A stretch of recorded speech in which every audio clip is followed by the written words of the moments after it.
الحمد للہ رب العالمین والصلاة والسلام علی سید الانبیاء والمرسلین اما بعد فاعوذ باللہ من الشیطان الرجیم بسم اللہ الرحمن الرحیم۔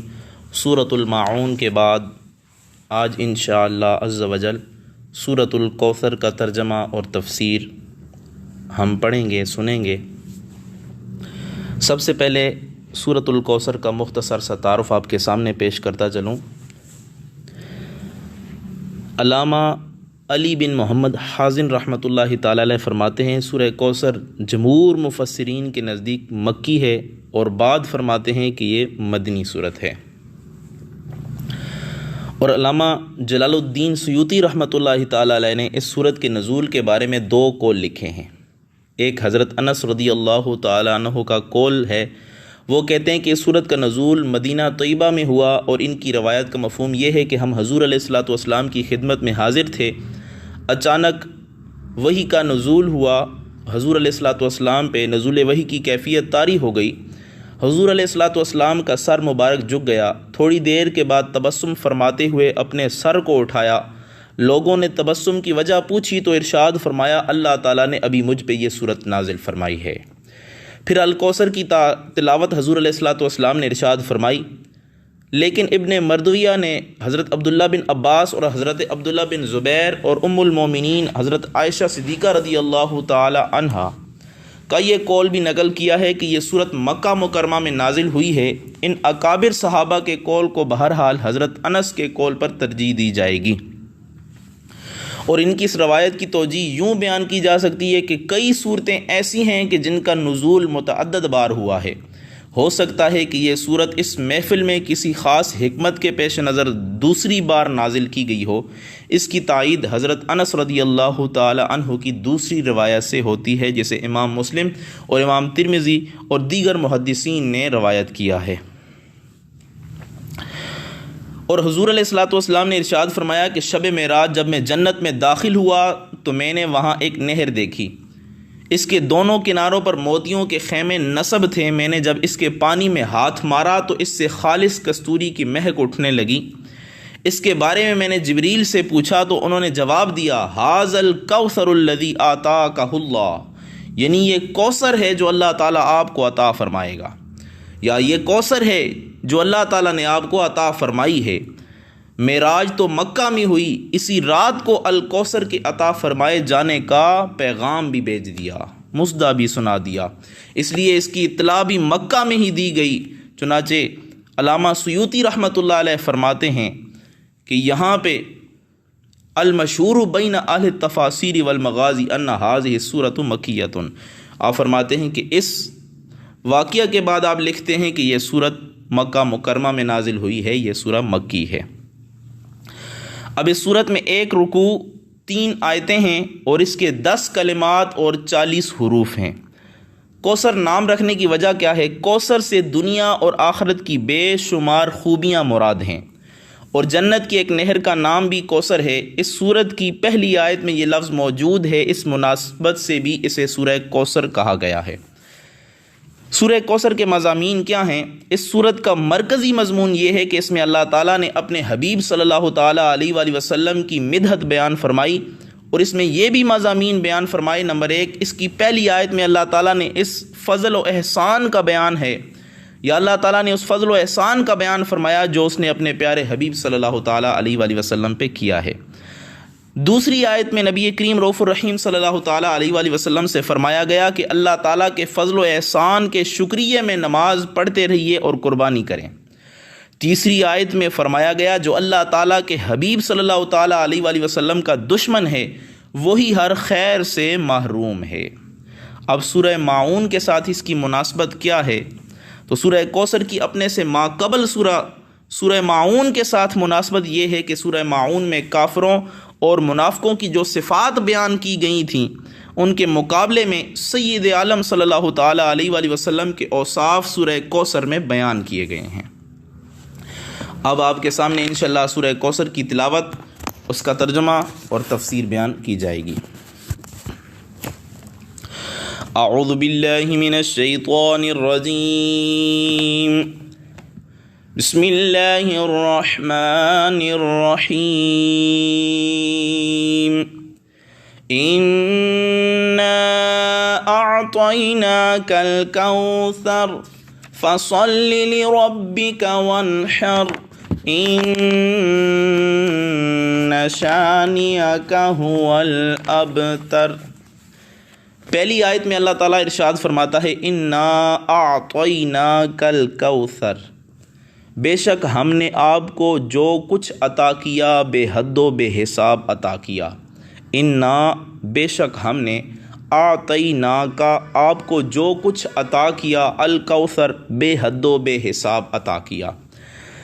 حضور رحمت للعالمین شفیع المذنبین صلی اللہ تعالیٰ علیہ وآلہ وسلم کے محامد و کمالات کے ذکر کا جو سلسلہ سورہ والضحیٰ سے شروع ہوا وہ ابھی بھی جاری ہے۔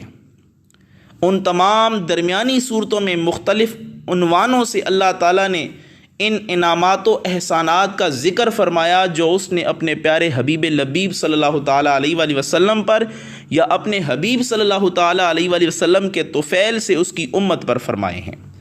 اس صورت میں ان تمام عنایات کو الکوثر کے ایک کلمے میں سمو کر رکھ دیا تاکہ چشم حق بھی حسن محمدی کے ایک ایک جلوے کو دیکھتی رہے اور سرشار ہوتی رہے، اس پیکر جمیل اور رانا کی رانائیوں اور دل ربائیوں میں کھوئی رہے، دل اس حسن سرمدی کی دل نوازیوں پر قربان ہوتا رہے، اس کی ایک ایک ادا جان پرور رہے، اس کا ایک ایک انداز روح افزا ہو۔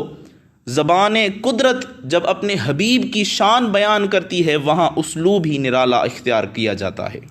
ارشاد فرمایا انا، ہم نے، جمع کی ضمیر استعمال ہوئی اور جمع کا صیغہ کبھی کثرت اور تعدد پر دلالت کرتا ہے اور کبھی عظمت و شان کے اظہار کے لیے لایا جاتا ہے۔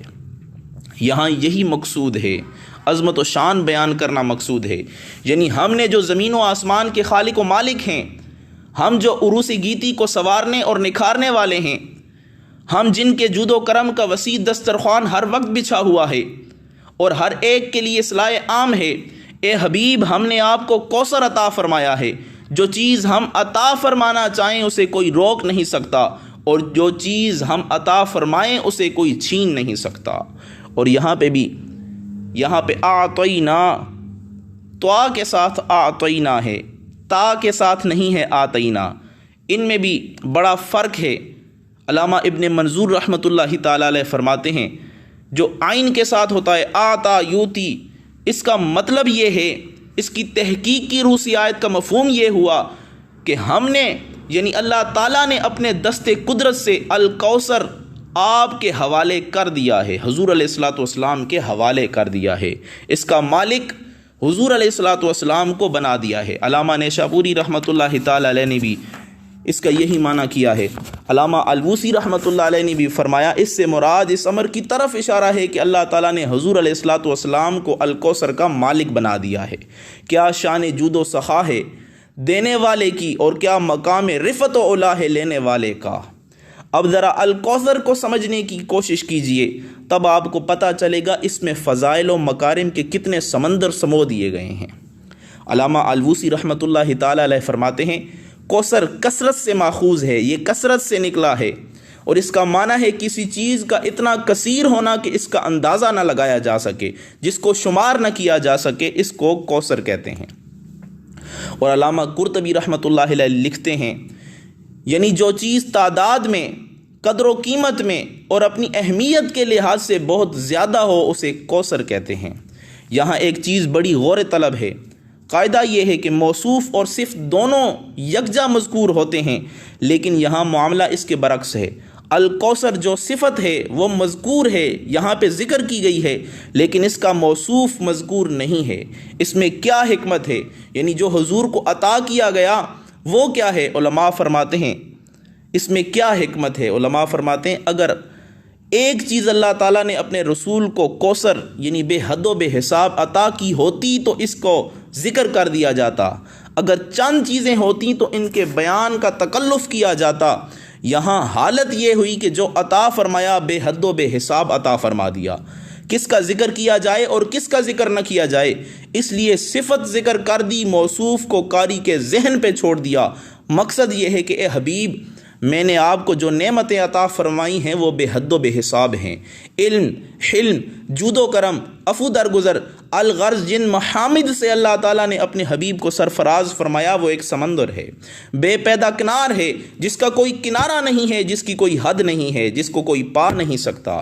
علماء تفسیر نے الکوثر کی تفسیر میں بہت سارے اقوال ذکر کیے ہیں، ایک ایک کر کے فردن آپ کے سامنے ذکر کرتا چلتا ہوں۔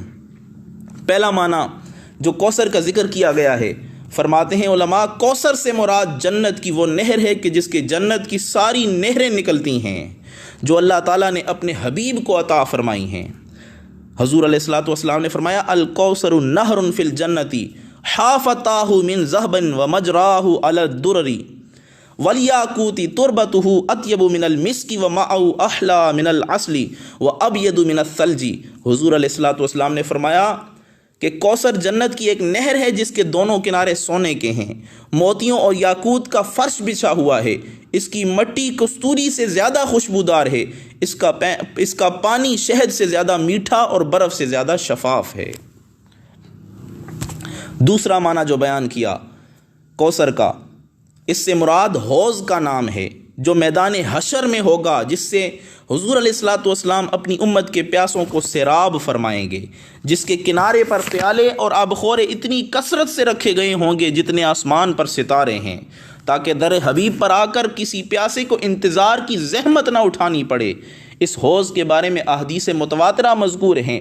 علماء نے یہ بھی لکھا ہے وَإِنَّ عَلَىٰ أَرْكَانِهِ الاربعۃ خلفاؤہ الاربع، یعنی اس کے چاروں کونوں پر خلفائے اربع تشریف فرما ہوں گے۔ جو شخص ان میں سے کسی کے ساتھ بغض کرے گا اسے حوض کوثر سے ایک گھونٹ بھی نہیں ملے گا۔ تیسرا معنی الکوثر کا جو علماء نے لکھا ہے، فرمایا ہے النبوہ، اس سے مراد نبوت ہے۔ انبیاء تو حضور علیہ الصلوۃ والسلام سے پہلے بھی تشریف لائے، لیکن نبوت محمدی کے فیوز و برکات کی کثرت کا کون اندازہ لگا سکتا ہے؟ نبوت کا دامن ساری نوع انسانیت کو سمیٹے ہوئے ہے، بلکہ آپ ساری کائنات کے نبی ہیں۔ آپ کے رسالت کا سمندر زمان و مکان کی حدود سے آشنا نہیں ہے۔ حضور علیہ الصلوۃ والسلام کی رسالت کے سمندر کو کوئی ماپ نہیں کر سکتا، کوئی شمار نہیں کر سکتا۔ چوتھا معنی جو الکوثر کا علماء نے فرمایا ہے، اس سے فرمایا ہے اس سے مراد قرآن ہے، یعنی انبیاء سابقین بھی صحائف اور کتابیں لے کر آئے، لیکن جو جامعیت اور ابدیت اس کی تعلیمات میں ہے، قرآن کریم کی تعلیمات میں ہے، اس کی نظیر کہیں نہیں ملتی۔ علوم و معارف کے جو خزینے اس صحیفہ رشد و ہدایت میں مستور ہیں، چھپے ہوئے ہیں، وہ کسی اور کتاب کو نصیب نہیں ہوئے۔ انسانی زندگی کی انگنت شعبوں پر جس طرح اس کتاب مبین کو نور ضیاء پاشیاں کر رہا ہے، وہ کسی بصیرت والے سے مخفی نہیں ہیں۔ نمبر 5واں معنی اس سے مراد دین اسلام ہے، جس نے کفر کو مٹایا، اسلام کی روشنی کو عام کیا، لوگوں کو کار مذلت سے نکال کر ہدایت کی روشنی میں لا کھڑا کیا۔ چھٹا معنی جو اس سے کیا ہے، اس سے مراد صحابہ کرام کی کثرت ہے۔ جتنے صحابہ حضور علیہ الصلوۃ والسلام کے تھے، کسی دوسرے نبی یا رسول کو اتنے صحابہ میسر نہیں تھے۔ ساتواں معنی اس سے مراد رفع ذکر کی بلندی ہے، مقام و مرتبے کی بلندی ہے۔ ساری کائنات کی بلندیوں اور پستیوں میں جس طرح اس نبی رحمت صلی اللہ تعالیٰ علیہ وآلہ وسلم کے ذکر مبارک کا ڈنکا بج رہا ہے، اس کی مثال کہیں نہیں ملتی۔ آٹھواں معنی امام جعفر صادق رحمۃ اللہ تعالیٰ علیہ کے نزدیک کوثر سے مراد حضور علیہ الصلوۃ والسلام کے دل کا نور ہے، جس نے آپ کی اللہ تعالیٰ تک رہنمائی کی اور ماں سوائے ہر قسم کا رشتہ منقطع کر دیا۔ نواں معنی مقام محمود، روز محشر جب شفیع المذنبین شفاعت عامہ فرمائیں گے، تمام محشر والوں کی شفاعت فرمائیں گے، حساب و کتاب شروع ہوگا، تو اس وجہ سے یہ مقام محمود ہے۔ نواں معنی۔ 10واں معنی حضرت عبداللہ بن عباس فرماتے ہیں، الکوثر کی تفسیر بیان کی اور فرماتے ہیں الخیر الکثیر، یعنی خیر کثیر، بے حد و بے حساب۔ حضرت سعید بن جبیر رضی اللہ تعالیٰ نے عرض کیا گیا، لوگ تو کہتے ہیں کہ کوثر جنت کی ایک نہر کا نام ہے، تو آپ نے فرمایا اس سے مراد ہوا من الخیر الکثیری، کہ جو خیر کثیر ہے اس سے حضور علیہ الصلوۃ والسلام کو جو نہر عطا کی گئی ہے اس سے باقی نہریں جنت کی نکلتی ہیں۔ اور علامہ اسماعیل حقی الکوثر کے بارے میں بہت سارے اقوال ذکر کرنے کے بعد آپ فرماتے ہیں یعنی ظاہر یہ ہے کہ اللہ تعالیٰ کی ساری ظاہری و باطنی نعمتیں کوثر میں داخل ہیں۔ ظاہری نعمتوں سے مراد یہ ہے کہ دنیا اور آخرت کی بلائیاں، اور باطنی نعمتوں سے مراد وہ علوم لدنیا جو بغیر کسب کے معاذ فیضان الہی سے حاصل ہوتے ہیں۔ حضور علیہ الصلوۃ والسلام کی بارگاہ میں جب حضرت ابو ہریرہ آئے، عرض کی یا رسول اللہ صلی اللہ علیہ وسلم، حدیثیں یاد کرتا ہوں یاد نہیں رہتی۔ حضور علیہ الصلوۃ والسلام نے چادر میں 2-3 لپ بھر کے مٹھیاں بھر کے ڈال دی، کہا سینے سے لگا لو، سینے سے لگایا۔ حضرت ابو ہریرہ فرماتے ہیں اس کے بعد حضور علیہ الصلوۃ والسلام کا کوئی فرمان بھی مجھے نہیں بھولا۔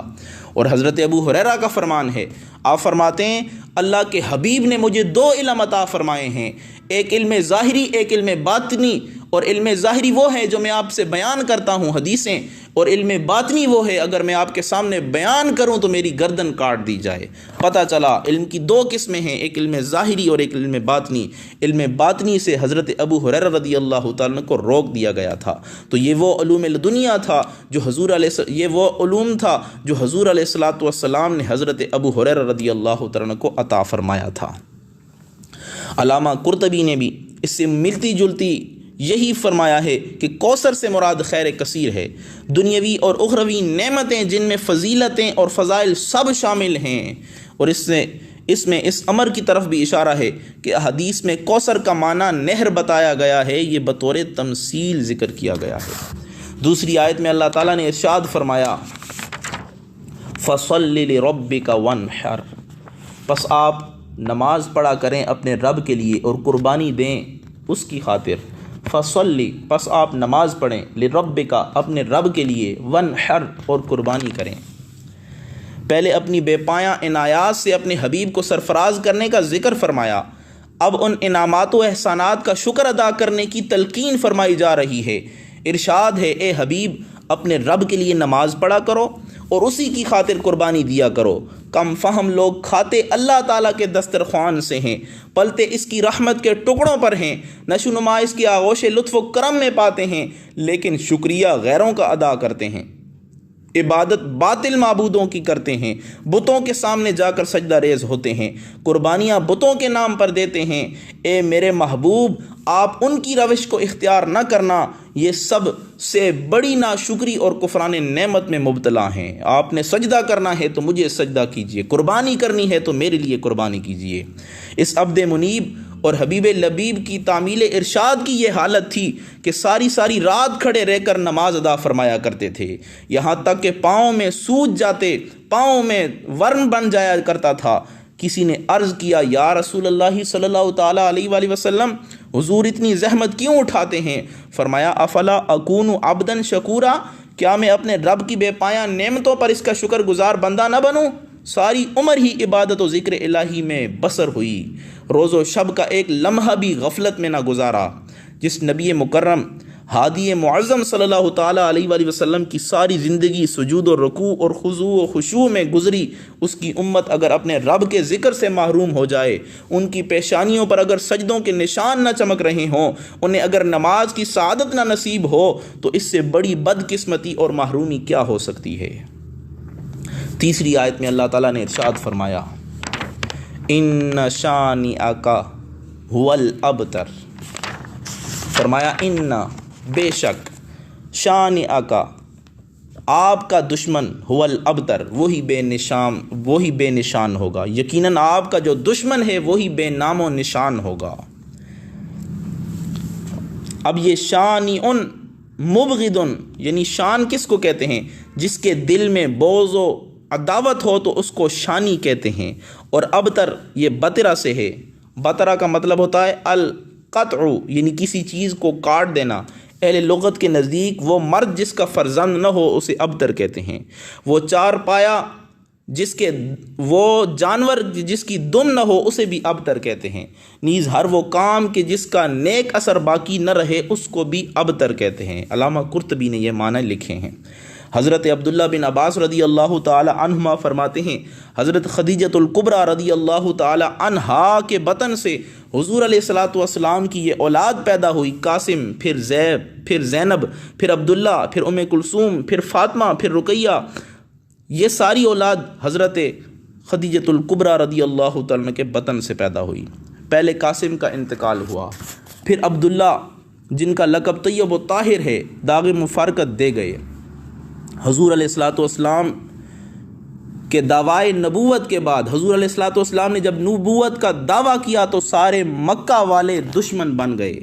حضور علیہ الصلاۃ والسلام کے خلاف علم بغاوت بلند کر دیا انہوں نے۔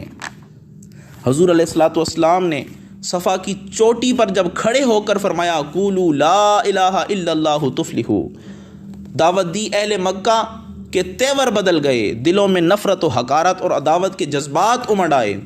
انہیں حضور کی ہر بات سے چڑ تھی، ہر وہ حادثہ جس سے نبی کریم کی خاطر عاطر کو دکھ پہنچتا ان کے لیے وہ مسرت و شادمانی کا باعث بنتا۔ چنانچہ جب دونوں صاحبزادے یکے بعد دیگرے کم سنی میں وفات پا گئے تو ان جان کا حادثوں پر اہل مکہ کو ذرا رنج نہ ہوا، بلکہ انہوں نے اطمینان کا سانس لیا اور خوشی کی شادیاں بجانے لگے۔ ان کے اعتقادات، ان کے رسم و رواج، ان کے تمدن اور معاشرے کو اسلام سے جو سنگین قسم کا خطرہ محسوس ہو رہا تھا اس کی شدت میں اب کمی آ گئی۔ انہوں نے یہ کہہ کر اپنے آپ کو بہلانا شروع کر دیا کہ جب ان کی شمع زیست بجھ گئی ہے تو ان کا یہ لایا ہوا دین بھی دم توڑ دے گا۔ لڑکا تو کوئی ہے نہیں جو اس سلسلے کو آگے جاری رکھ سکے۔ ابتر اس شخص کو کہتے ہیں کہ جس کا کوئی فرزند نہ ہو۔ قریش کے گستاخ یہی الفاظ حضور علیہ الصلاۃ والسلام کے حق میں استعمال کرنے لگے۔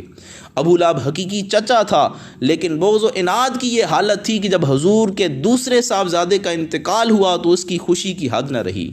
دوڑا ہوا مشرکین کے پاس آیا اور ان کو یہ خوشخبری سنانے لگا، بطر محمد اللیلہ، یعنی آج رات محمد صلی اللہ تعالیٰ علیہ وآلہ وسلم کی نسل منقطع ہو گئی ہے۔ عاص بن وائل بھی یہی کہا کرتا تھا، ان محمدن ابتر لا ابن لہو یقوم مقامہ بعد فاذا مات انقطع ذکرہ واسترحتم منہ۔ وہ بھی یہی کہتے کہ یعنی حضور علیہ الصلاۃ والسلام ابتر ہیں، ان کا کوئی بیٹا نہیں جو ان کی وفات کے بعد ان کا جانشین بنے۔ جب یہ فوت ہوئے یا جب یہ فوت ہو جائیں گے تو ان کا ذکر مٹ جائے گا اور اس وقت تمہیں راحت اور آرام کا سانس لینا نصیب ہوگا۔ اس قسم کی دل آزاریاں جب تہذیب اور شائستگی کی ساری حدود کو توڑ گئیں، ان کے طعن و تشنیع کے تیروں سے صبر کا دامن تار تار ہونے لگا، اس وقت اللہ کریم نے اپنے محبوب بندے اور برگزیدہ رسول پر یہ سورہ مبارکہ نازل فرمائی، جس میں انتہائی مختصر اور از حد مؤثر انداز میں ان بے حد و بے حساب خیرات و برکات کا مزدہ سنایا گیا جن کا اللہ تعالیٰ نے اپنے حبیب کو مالک بنا دیا تھا، جس کی تفصیل بیان کر دی گئی ہے۔ بتایا گیا، تم یہ سمجھتے ہو کہ میرے محبوب کا ذکر مٹ جائے گا، ان کا کوئی نام و نشان باقی نہ رہے گا؟ سن لو، یہ سراسر غلط بات ہے۔ میرے پیارے رسول کا چشمہ فیض تا ابد جاری رہے گا، دنیا اس سے ہمیشہ سیراب ہوتی رہے گی۔ اہل دل اس کی بارگاہ جمال میں اپنے عقیدت و محبت کے رنگین پھول پیش کرتے رہیں گے۔ ارباب ذوق و شوق بزم عالم کو اس کے ذکر خیر سے آباد رکھیں گے۔ درود و سلام کی روح پرور صدائیں ہر لہجہ گلشن ہستی کے لیے مزدہ بہار سناتی رہیں گی۔ جب تک میرے کبریائی کا پرچم فرش و عرش پر لہرا رہا ہے، اس وقت تک میرے پیارے رسول کا ذکر ہوتا رہے گا۔ یہ شمع جس کو میں نے خود روشن کیا ہے، تند و تیز طوفانوں کے باوجود ہمیشہ نور افشاں رہے گی، ہمیشہ چمکتی رہے گی، اس کو کوئی بجھا نہیں سکتا۔ فنا تو وہ ہوگا، نام و نشان تو اس کا مٹے گا، جڑ تو اس کی کٹے گی جس کے دل میں میرے نبی کریم کی عداوت ہوگی، جس کے دل میں میرے نبی کی محبت نہیں ہوگی۔ اسلام کی 1400 سالہ تاریخ اس ارشاد خداوندی کی تصدیق و توثیق کر رہی ہے، اور ہمیشہ ہمیشہ ایسا ہی ہوتا رہے گا۔ بلکہ ان لوگوں نے خود دیکھا کہ چند سال بعد وہ دل و جان سے اس کے خادم اور پیروکار بن گئے تھے۔ وہ ذات اقدس و اطہر جس نے ایک تاریک شب میں مکہ سے بڑی بے سر و سامانی کی حالت میں ہجرت کی تھی، جس کا رفیق سفر سیدنا صدیق اکبر کے بغیر اور کوئی نہ تھا، چند سال بعد وہ 10,000 کا لشکر لے کر مکہ کی سمت بڑھا تو مکہ نے اپنے بند دروازے اس کے استقبال کے لیے کھول دیے، ان کے استقبال کے لیے اپنے بند دروازوں کو کھول دیا۔ قریش کے سارے سردار گردنیں جھکائے ہوئے اس کی بارگاہ اقدس میں حاضر ہو گئے۔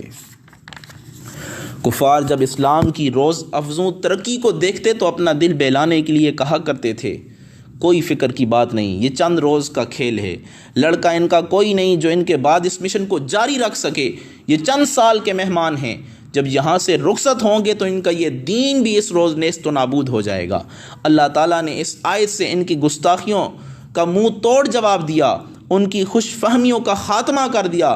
فرمایا جو میرے محبوب کا دشمن ہوگا، جو اس کے دین کا بدخواہ ہوگا، جو اس کے نظام شریعت سے پرخاش رکھے گا، وہ مٹ جائے گا، اس کی قوم اسے بھول جائے گی، تاریخ اسے فراموش کر دے گی، اس کا کوئی نام لینے والا نہیں ہوگا، اس کی اولاد بھی اس کا نام لینا چھوڑ دے گی، اس کی طرف ہر قسم کی نسبت سے ان کے لیے باعث ننگوار بن جائے گی۔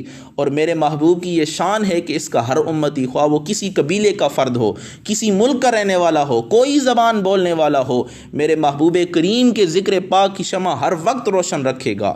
دوسرے لوگوں کی نسل ان کے بیٹوں سے چلتی ہے، لیکن میں اپنے حبیب کی نسل ان کے نور نظر، لخت جگر، بطول زہرا، فاتون جنت سیدہ طہیرہ طیبہ طاہرہ زکیہ فاطمۃ الزہرا سلام اللہ علیہا سے چلاؤں گا، اور اس نسل میں اتنی برکت دوں گا، دنیا اسلام کے گوشے گوشے میں یہ نسل پھیل جائے گی، جب تک قیامت نہیں آئے گی یہ نسل ختم نہیں ہوگی۔